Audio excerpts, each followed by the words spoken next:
Story 1. I've always been a skeptic when it comes to the paranormal. Ghosts, demons, all that stuff.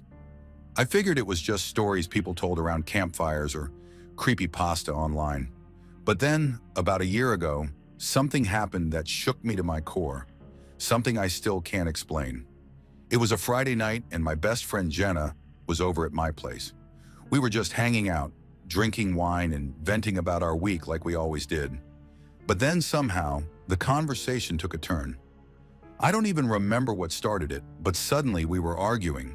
Not our usual playful bickering, but a full-on vicious fight. Jenna said some things that cut deep, and I gave as good as I got. It got to the point where she just grabbed her stuff and stormed out, slamming the door behind her. I stood there for a minute, shaking with anger and hurt.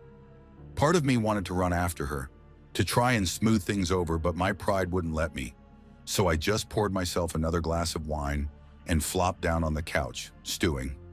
Maybe 15 minutes had passed when I heard a knock at the door. I figured it was Jenna, coming back to apologize or to grab something she'd forgotten. I took a deep breath, preparing myself for round two, and opened the door. It was Jenna, all right, but something was off. She was standing there smiling, but it wasn't her usual warm, goofy grin. This smile was cold, almost mocking, and her eyes, they were dark, darker than I'd ever seen them, and completely devoid of warmth. "Hey," she said, her voice flat and eerie. "Can I come in?" I stepped aside, too thrown off balance to do anything else. She brushed past me, her movements stiff and jerky, like a marionette. She sat down on the couch, that unsettling smile never leaving her face. "Jenna," I started, my voice shaking slightly.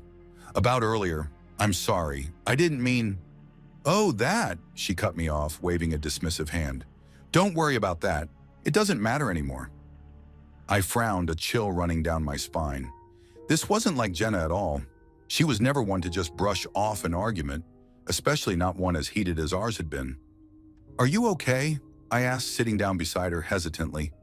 "You seem different." She laughed then, a harsh, grating sound that made my skin crawl. "Different? No, I'm not different. I'm more myself than I've ever been." She leaned in close, her breath icy against my cheek. "In fact," she whispered, "I'm not sure I'm Jenna at all." I recoiled, my heart pounding. "What are you talking about? Of course you're Jenna. Who else would you be?" She just smiled that awful smile and stood up. "You'd be surprised," she said cryptically. "There's a lot about me you don't know, a lot about the world you don't know." She started pacing the room, her movements becoming more erratic, more unnatural. She was talking, rambling really, about things that made no sense. Dark things, terrible things, beings from other worlds, ancient evils, the thin veil between realities. I was frozen, horror and disbelief rooting me to the spot. This couldn't be happening. This couldn't be real.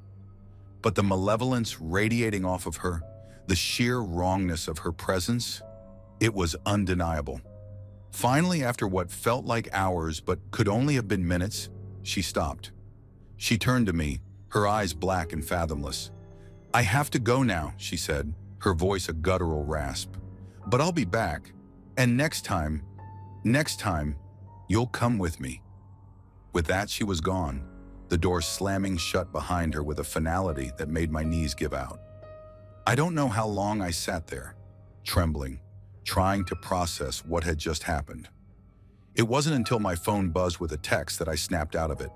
It was from Jenna, the real Jenna. "Hey, I'm sorry about earlier. I overreacted. Can we talk tomorrow? Miss you?" I stared at the text, then at the door, then back at the text. It didn't make sense.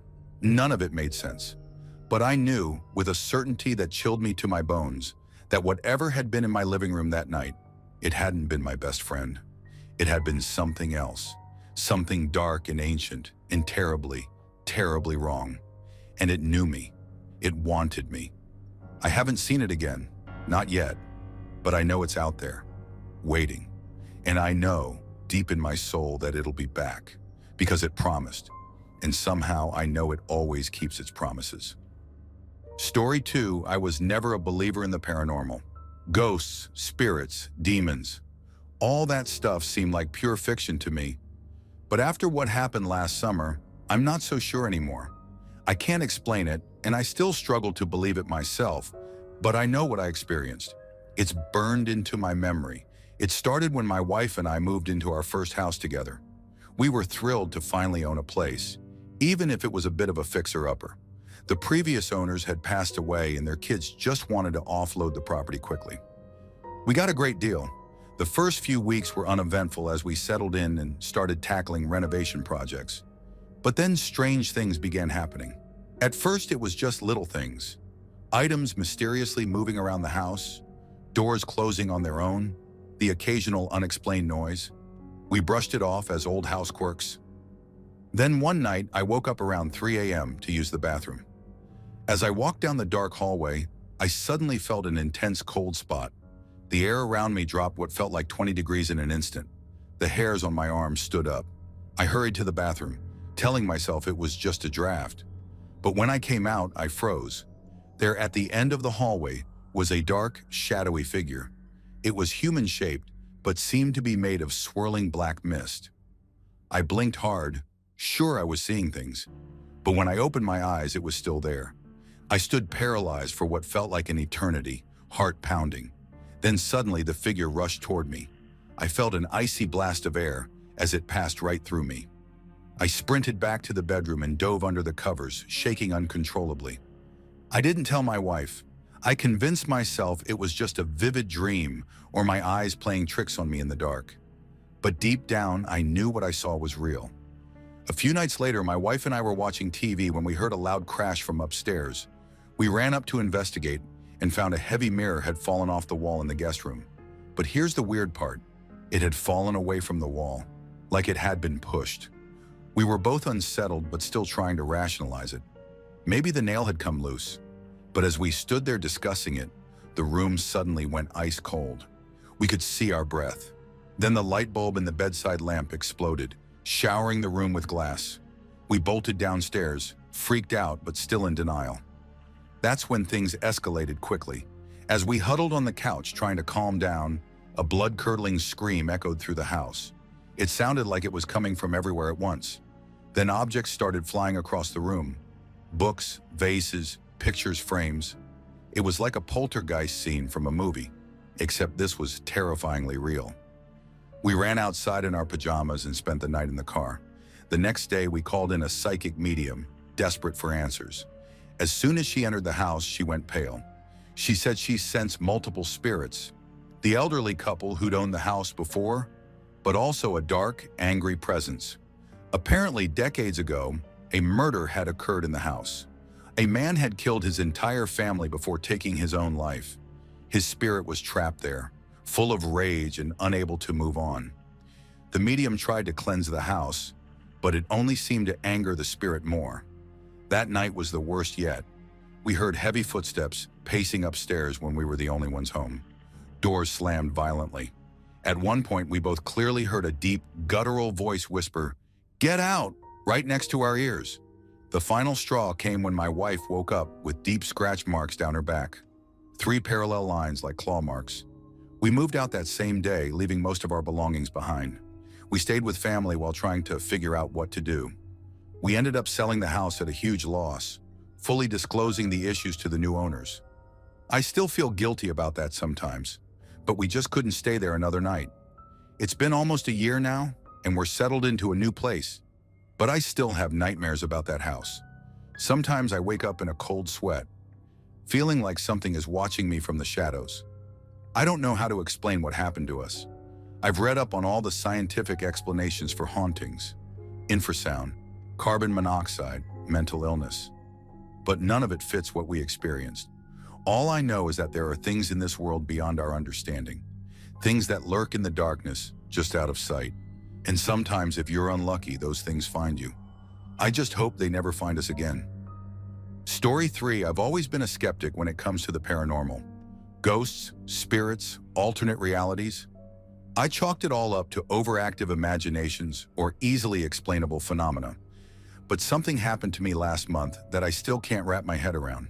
It's left me questioning everything I thought I knew about reality. It was a typical Friday night. My buddy Jake was flying in from out of state for the weekend, and I'd volunteered to pick him up from the airport. His girlfriend Sarah decided to tag along for the ride. We set out around 10 p.m., with me behind the wheel of my trusty old Civic.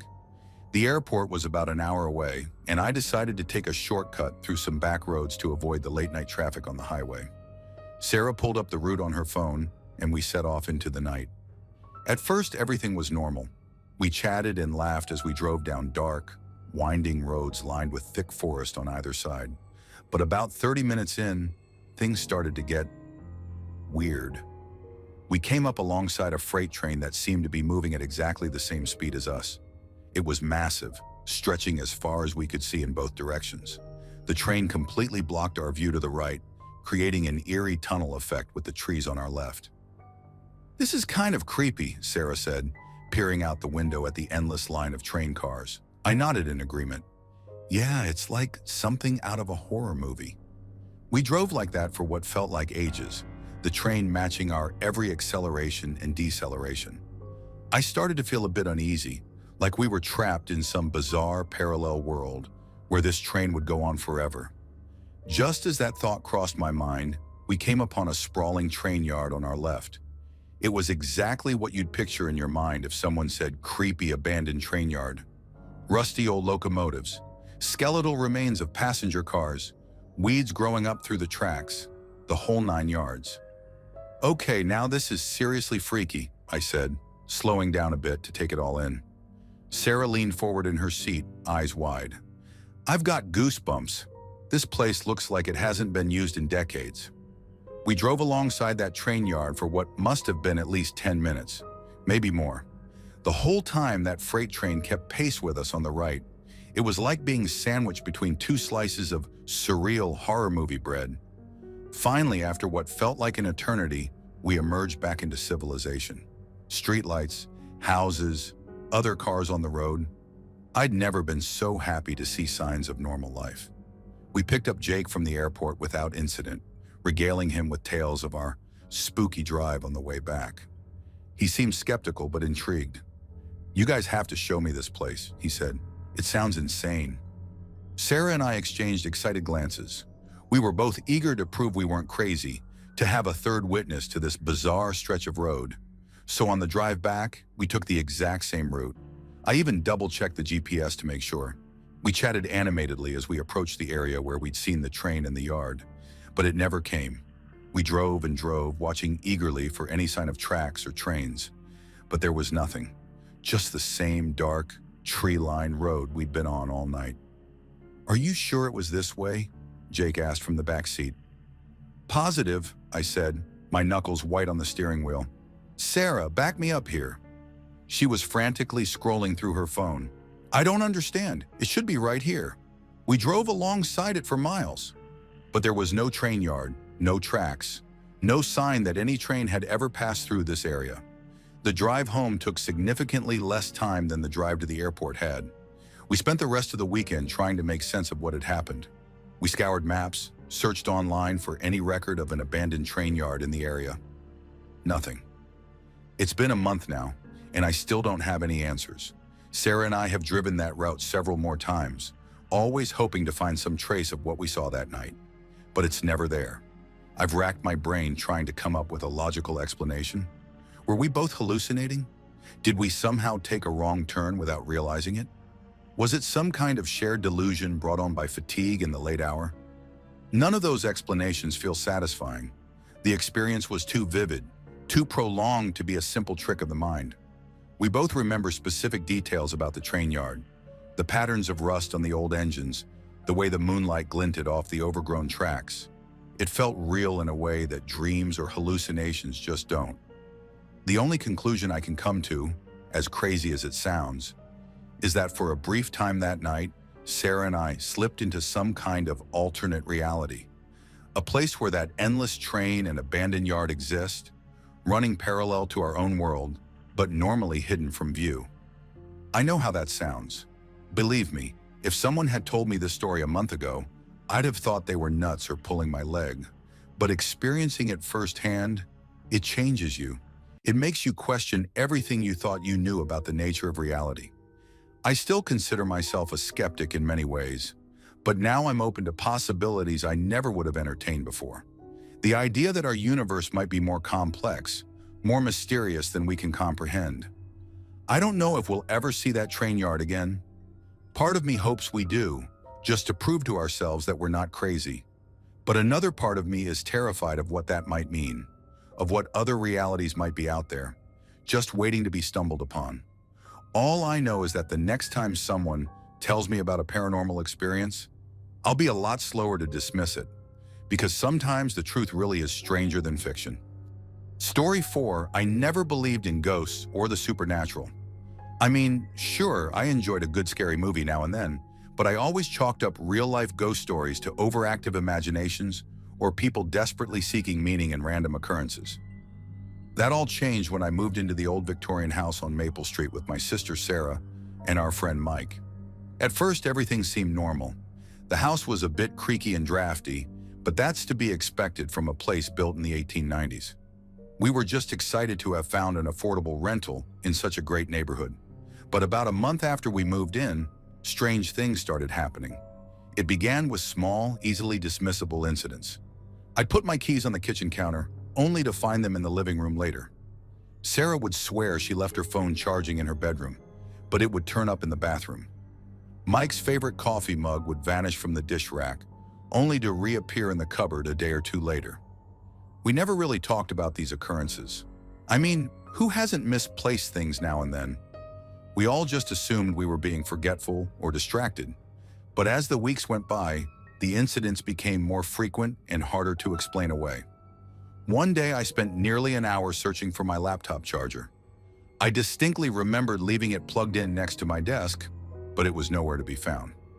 Frustrated, I gave up and went to make some coffee. When I came back to my room, the charger was there, neatly coiled up on my pillow. That night at dinner, I casually mentioned the weird charger incident. To my surprise, both Sarah and Mike perked up immediately. "Oh my God, you too!" Sarah exclaimed. "I thought I was going crazy." Last week, my favorite necklace disappeared from my jewelry box. I tore my room apart looking for it. 3 days later, it was just back, hanging right where it should have been all along. Mike nodded vigorously. "Dude, the same thing happened with my razor. I swear I looked everywhere for it, even bought a new one. Then yesterday, boom, there it was, sitting on my sink like it had never been gone." We spent the next hour swapping stories of mysteriously disappearing and reappearing items. As we talked, a pattern emerged. It was never anything particularly valuable or irreplaceable, just everyday items that would cause mild inconvenience when they went missing. "It's like someone's playing pranks on us," I mused. "But who? And how?" We all fell silent, the unspoken thought hanging heavy in the air. Could it be a ghost? The rational part of my brain rebelled against the idea. But how else could we explain objects vanishing and reappearing in locked rooms or in places we'd already thoroughly searched? Over the next few weeks, we started paying closer attention. We'd take photos of where we left things, just to be sure we weren't misremembering. We even set up a couple of cheap security cameras in common areas. But our ethereal housemate seemed to know exactly how to avoid detection. Things would still go missing, but now we'd find them in increasingly odd places. Sarah's hairbrush turned up in the freezer. My watch appeared balanced precariously on top of the living room curtain rod. Mike's favorite video game was discovered neatly tucked between two rarely used cookbooks in the kitchen. It was unsettling, sure, but never malicious. In fact, as time went on, we all admitted to feeling a certain fondness for our mischievous ghost. We even started leaving out little gifts, cookies, shiny trinkets, even a small toy robot that Mike swore he saw the move on its own once. The ghost seemed to appreciate our efforts. The disappearances became less frequent, and when things did go missing, they'd return faster and in more obvious locations. It became almost like a game. But the incident that truly cemented our belief in our supernatural roommate happened about 6 months after we moved in. Sarah had been gifted a pair of beautiful, antique earrings by our grandmother. They weren't particularly valuable, but they held immense sentimental importance. One morning, Sarah woke up in a panic. One of the earrings was missing from her nightstand. We turned the house upside down looking for it, but it was nowhere to be found. Sarah was devastated. For 3 days we searched. We moved furniture, checked every nook and cranny, even called a plumber to check the drains. Nothing.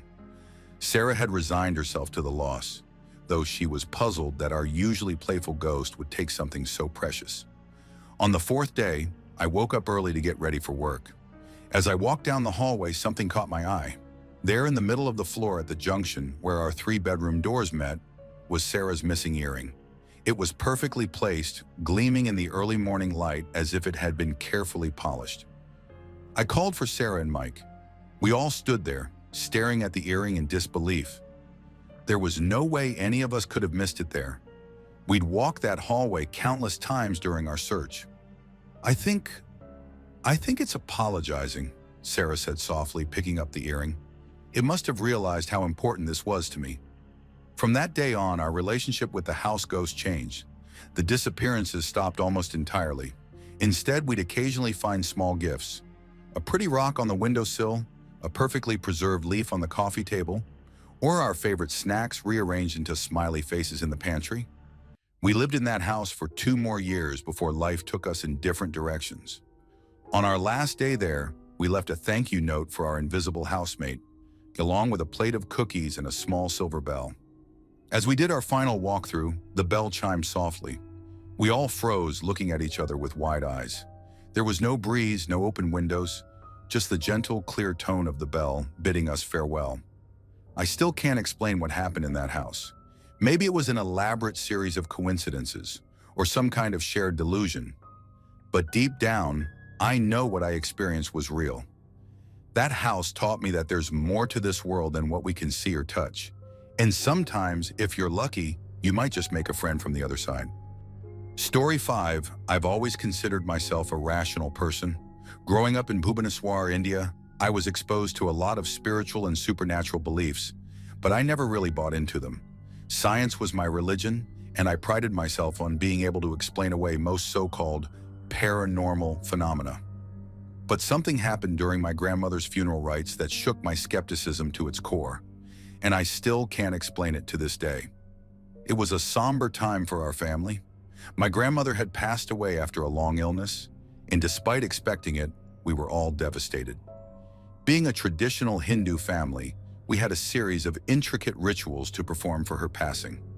Most of these I tolerated out of respect for my elders and the gravity of the situation, even if I didn't believe in their efficacy. One particular ritual caught my attention, though. It involved a curious setup in my grandmother's room, where she had spent her final days. The elders instructed us to fill a large metal container with a layer of fine sand. In the center of the sand, we were to place a small earthen lamp called a diya, fill it with oil, and light it. Here's where it got interesting. Once the diya was lit, we were to cover the entire container and lock the room. No one was allowed to enter until my father and uncles returned from Puri, where they were taking my grandmother's body for cremation. I remember my aunt explaining the purpose of this ritual. Apparently, the sand around the diya would form patterns that would indicate my grandmother's journey to the afterlife.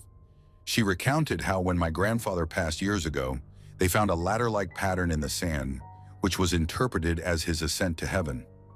I nodded politely but inwardly rolled my eyes. It seemed like such a stretch, and I was certain there would be a logical explanation for any patterns that might form. Maybe vibrations from the street outside, or the natural settling of the sand as the oil burned. I even entertained the idea that someone might sneak in and create the patterns themselves to keep the tradition alive. The day passed slowly as we waited for my father and uncles to return from Puri.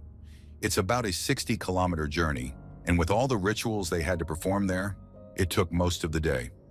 As evening fell, the tension in the house was palpable. Everyone was curious about what the sand might reveal. Finally, we heard the sound of their car pulling up outside. After greeting them and allowing a moment for them to compose themselves, we all gathered outside my grandmother's room. My eldest uncle unlocked the door with shaky hands, and we filed in silently. The air in the room was thick and stuffy, with a lingering scent of incense and oil. All eyes were on the metal container in the corner. My uncle carefully removed the lid, and we all leaned in to look. What I saw next made my blood run cold. Around the dia, clear as day, were perfectly formed wheel shapes in the sand. Not just one, but several circling the lamp like the spokes of a chariot wheel. They weren't faint or ambiguous. These were distinct, symmetrical patterns that couldn't be explained away as random settling or vibrations. I blinked hard. Sure, I must be seeing things. But when I looked again, the wheels were still there. I fumbled for my phone and snapped a picture, my hands trembling slightly. I needed proof, something to examine later when I could think more clearly. The room erupted in a mixture of gasps, murmurs, and quiet sobs. My aunt's voice cut through the noise. "A chariot! She's going to heaven in a chariot." I stood there frozen as my relatives discussed the significance of the wheel patterns. In Hindu mythology, many deities are depicted as riding celestial chariots.